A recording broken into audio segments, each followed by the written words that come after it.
Welcome to the Compassionate Revolution, a show for independent-minded Americans who are forging a new way forward for American politics and culture.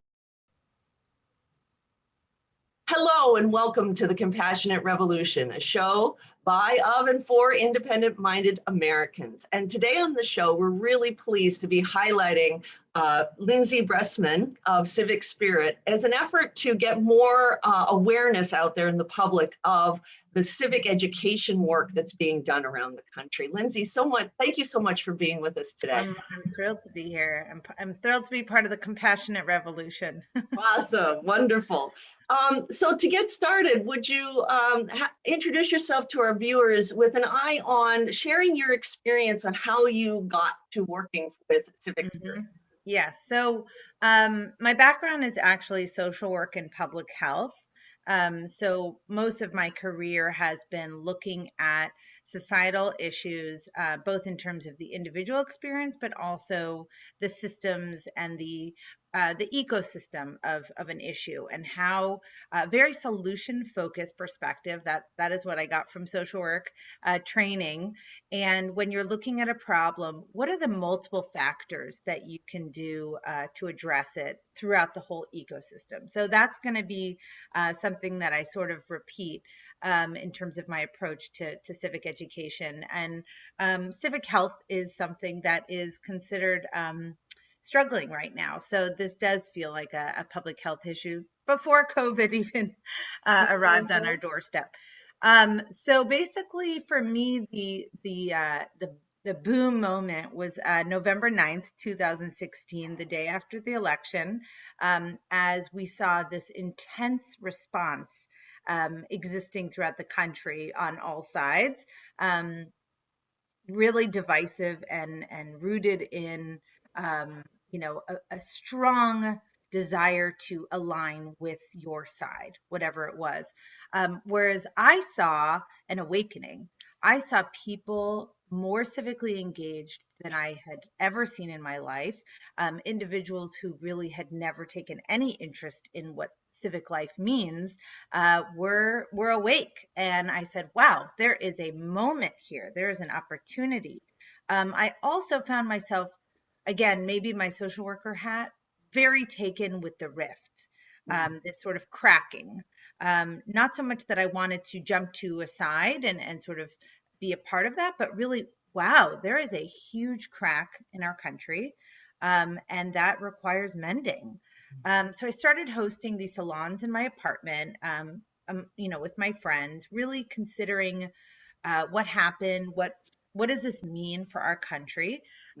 Meanwhile, and I live in deep Brooklyn, and meanwhile, in the Upper West Side of Manhattan, a rabbi, Robert Hurt, who used to run Yeshiva University, which is one of the largest modern Orthodox yeshivas, which actually gives ordination to Orthodox rabbis, was hearing from faith communities. He's a part of he's a community leader in not just Jewish but all communities, and that he was hearing that this fracturing was playing out in schools.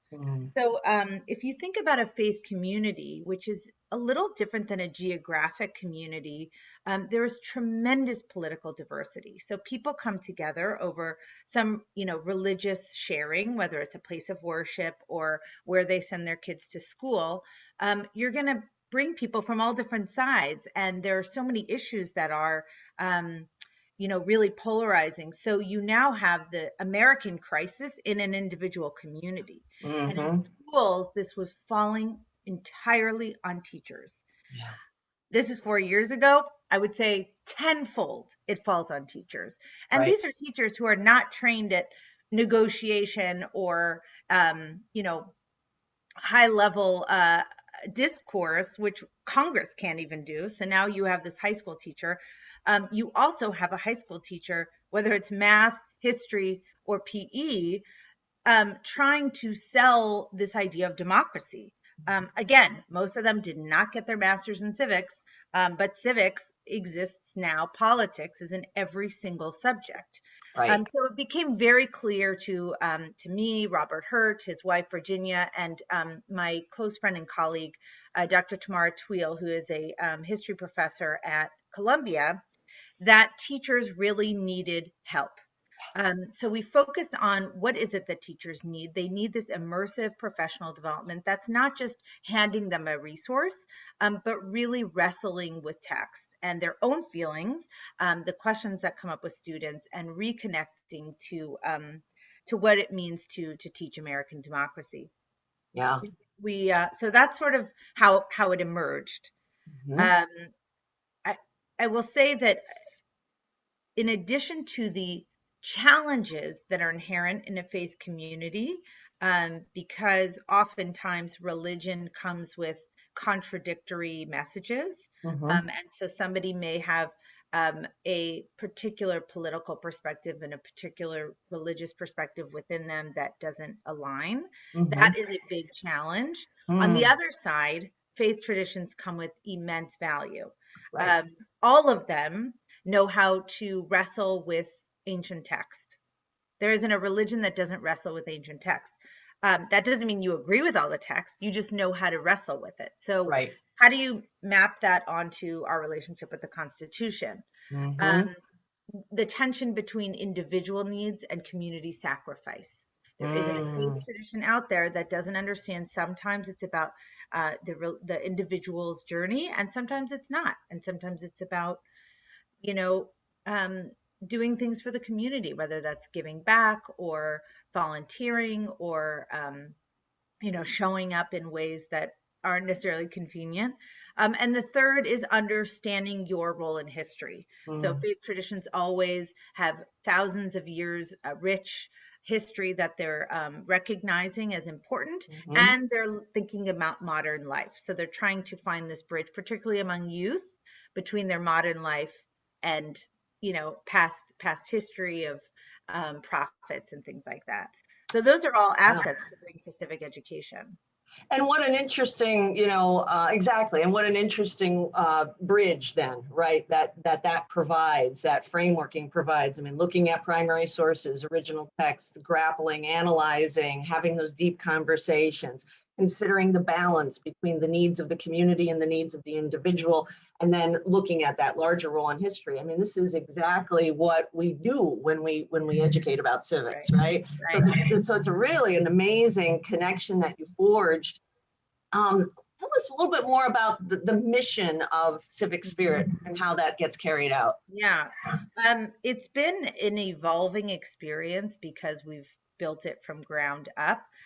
We hosted our first institute in the summer of 2018. We had 30 educators from across the demographic, uh, story and mosaic of America, really serving everything, serving students from all backgrounds, such as those who live in a homeless shelter to those who have multiple homes. So Mm. enormous economic range, political, racial, ethnic, undocumented immigrants to four generation, Americans. And we brought these teachers to be students. Very uh, rarely do teachers get to be a student again, and they love learning. That's why they went into the field of teaching. So we invited them into this intense learning week, Yeah. and they loved it. And they loved reading, Frederick Douglass and Lincoln, and studying Ferguson, and really addressing topics that are highly relevant. But it was the relationships between them that was the most transformative. That was the American civics moment for them, is to Mm. connect with people outside their demographic bubble. And so we said, okay, there's something here. So we're not going to just be in the business of civic education. We also have to be in the business of bridge building. Mm. And so we've done, for the last 3.5 years, we've built all of our programs very much focused on meaningful, high content rich professional development for teachers that is sort of ready to go into the classroom learning, Mm-hmm. but also bringing people together, including students from their different backgrounds. And again, taking that solution focused perspective. So Mm-hmm. when you look at a civic issue, look at history, look at the original, documents, look at different perspectives, and now try to think about problem solving. So that's really the crux. And I think much like everything else, civic education unfortunately has fallen on the tug of war dynamic, and so there is a very partisan take to civic education, either only reading, primary sources, or only focused on what's called action civics. And we try to provide that truly nonpartisan, moderate voice where we welcome in history, we look at modernity, we sort of incorporate different perspectives. So that's sort of the niche area. Right. And that's the critical work, especially to the times we're in, right? Because with everything becoming subject to politicization, polarization, to being that voice that says, well, hold on, we can look at this in a structured, meaningful way that balances, where people tend to go on the extremes, and reorient take that focus to these fundamental questions and methods of examining what we're doing in civic life. I think that's incredible, and I'm very. And I will say, I appreciate you saying that, because it's the messy and time-consuming and hard work. So everyone's always like, well, how are you going to scale? Are you going to put something online? And then, and I said, no, it's relationship based. Like it takes me a long time to build trust with a school and a teacher, and it's high touch. Yeah.